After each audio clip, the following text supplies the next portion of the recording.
This is Smithy.tv.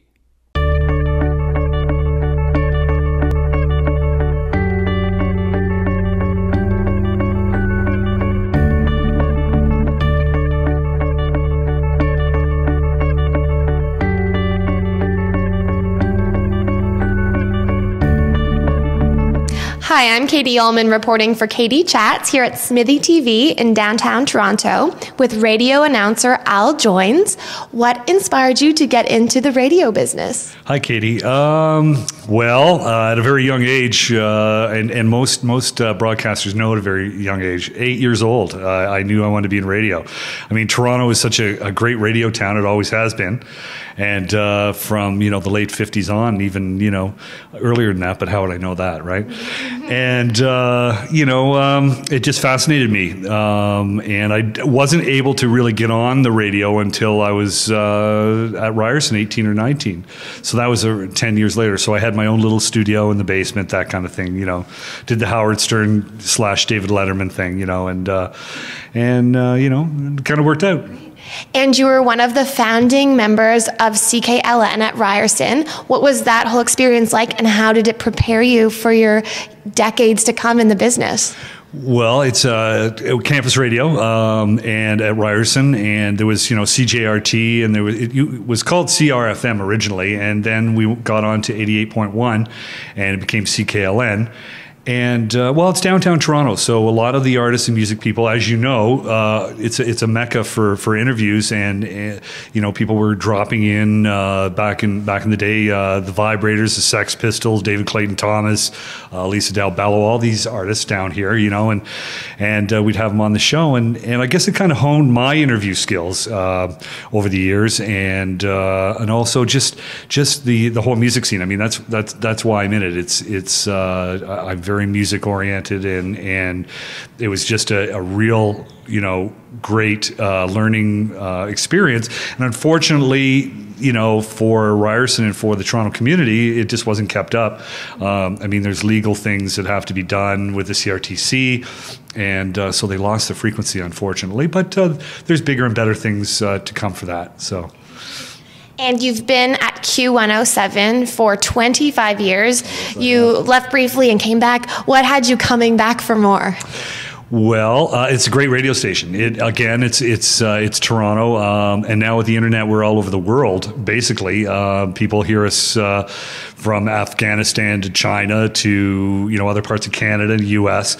It's really wild because we're very social media based now, and a lot of media outlets are with Twitter and Facebook and Foursquare, the whole thing, and people can hear you from wherever you have a laptop or an iPad or whatever it is. They can tune us in, so it's pretty exciting. So from that point of view, it's nothing tops it. I mean, I've been to smaller markets. I left Q for a while, went to Oshawa and opened a radio station there, but I was drawn back to Q. So just couldn't stay away. They couldn't keep me out. It's like I'm banging on the door.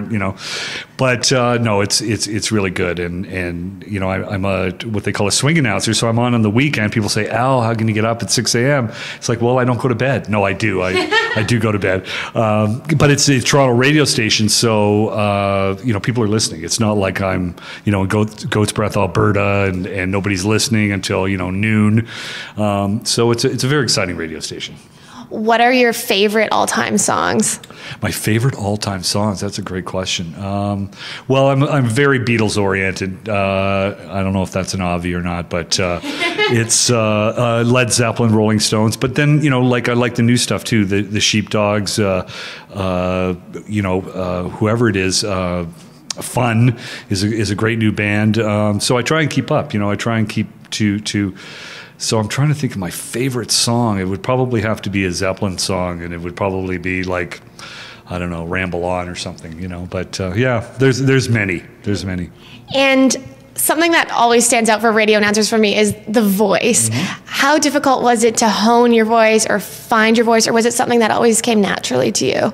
Well, I'm a student of Ryerson, so we had vocal teachers, and I think, when I started, the vocal teacher was like, don't quit your day job, Al. Like where are you working? And I was DJing bars and all that kind of stuff.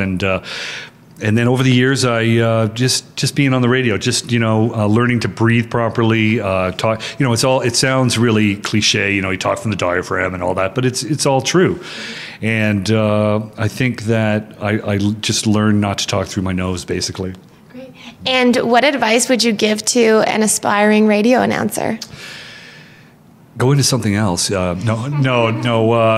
because it's a hard gig. It really is. I'm one of the lucky ones. Some of my pals that have been in radio are now in other areas of the media or out of the business completely. But just just be focused, and if that's what you want, then that's what you'll get. Basically. And where's the best place to find out more information on you and on your show online? At q107.com, www.q107.com. I don't have a website personally, but that's where you get all the information. Thank you so much. Congratulations on all of your success, and I look forward to listening to more of your show. Thank you, Katie. Thank you. Appreciate it. Thanks. I'm Katie Ullman reporting for Katie Chats here at Smithy TV in downtown Toronto.